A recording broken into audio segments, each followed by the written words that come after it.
Hi everybody, this is Penda James. How are you? I am your scribe coach, and if you are new to me or watching the replay, you can find me at unpluckablefaith.com. Today I just wanted to, can you hear me okay? Because I'm outside. Give me a 1 or a yes or something. Okay. So I just wanted to share some insight that I got yesterday at a meeting that I attended. Hello, MITB. Thank you for joining. I went to a meeting yesterday, and I'm not going to tell you what the meeting was called because I'm trying to maintain the confidentiality of the meeting. Hey, Miss Penny Baker. But I learned in this meeting, the question was, they asked at this meeting, the question was, at what point in your life did you learn that your femininity can produce or influence outcomes? So I was picked, sorry, I'm trying to get so you can see me, I'm in the shade. I was picked to sit in the hot seat. There were 5 of us in the hot seat. And so everybody gave their responses to this question. And I listened to everybody that talked about their dads and how their grandmothers, influenced them and how their fathers influenced them. And so when it was my turn, I talked about how I am the oldest child and my father is very popular in his fraternity, and how in our family we have a really big extended family. And so we always had a lot of men around. And so I talked about how when I was a little kid, all I had to do was walk into the room. And me walking into the room would solicit my uncles, my father's fraternity brothers, in like calling my name. Pin, that's my nickname. And so one woman in the room interpreted my statement as saying that I was seducing these men. I'm just like, what? I'm a little kid. Now no sound. You can't hear me? Can you hear me now? And so I'm like, where did you get? So we're in a sanctuary with all these women, and they're all looking at me. And so the facilitator said, do you want to respond? I think it's important that you respond. So I get the microphone back, and I was like, that's not my truth. These men are my uncles. They're part of my village. And my mother just passed. I was very close to my mother. And when my mother passed, these men stood up with us and they cried with us. And they told me, if there's anything you need, Pin, we got your back. So I just wanted to talk today about how, first of all, I was offended. I had this image in my mind of a little girl. Welcome back, J Jax, just fine. I had this image in my mind of a little girl kind of like belly dancing or doing some sensual move in front of these room of men, which was not me. It was this woman's perception of what I said. And I had to say to her, that's not my truth. These are my uncles. I have one, no, you didn't miss a lot. You could watch the replay. I have one godfather who kind of raised me while my dad was away working, and he and another one of my father's fraternity brothers checked on me and my mom consistently. And so I love my godfather like he is my father.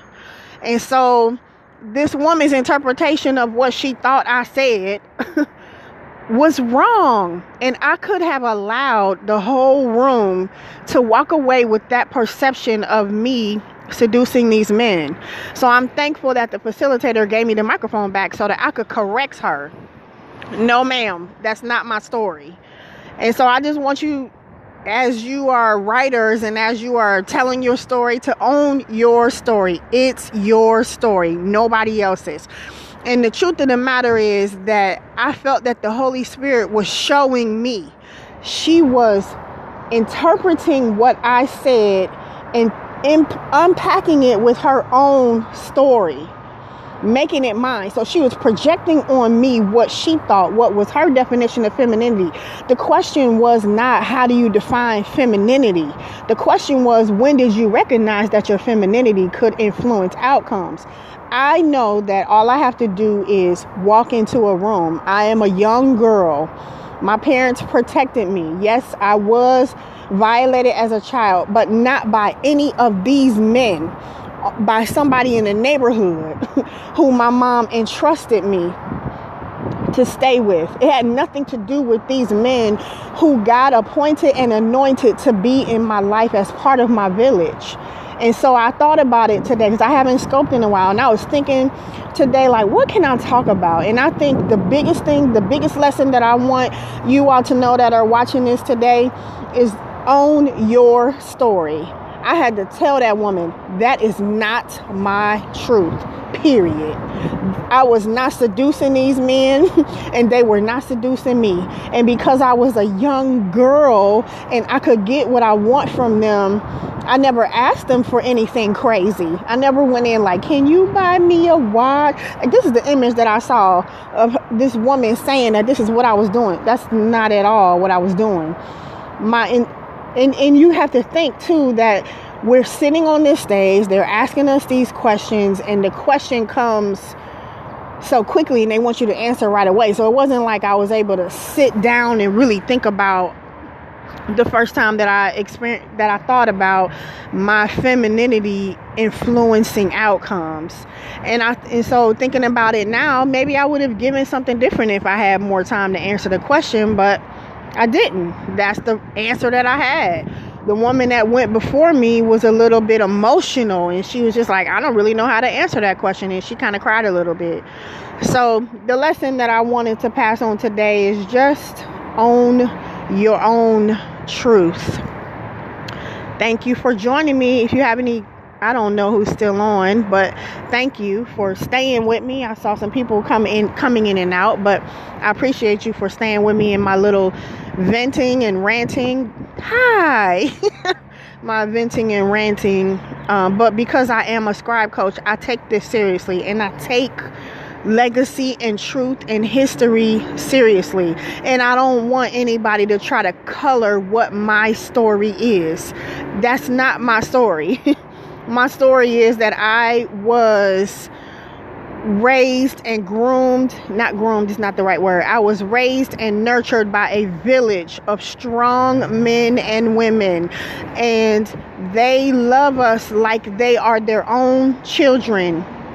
And that's important to me. And that's what I'm trying to do for my own child, is raise her in a village of people who love her like she is their own child. So if something happens to me, I know my baby's gonna be taken care of. And I know my mom left out of here knowing that we are taken care of, because she had a village. Even, my daddy is still here. They checking on my daddy. They checking on my brothers and my sister and I, because that's what mommy wanted. They raised us with a village. So own your truth. That's the bottom line.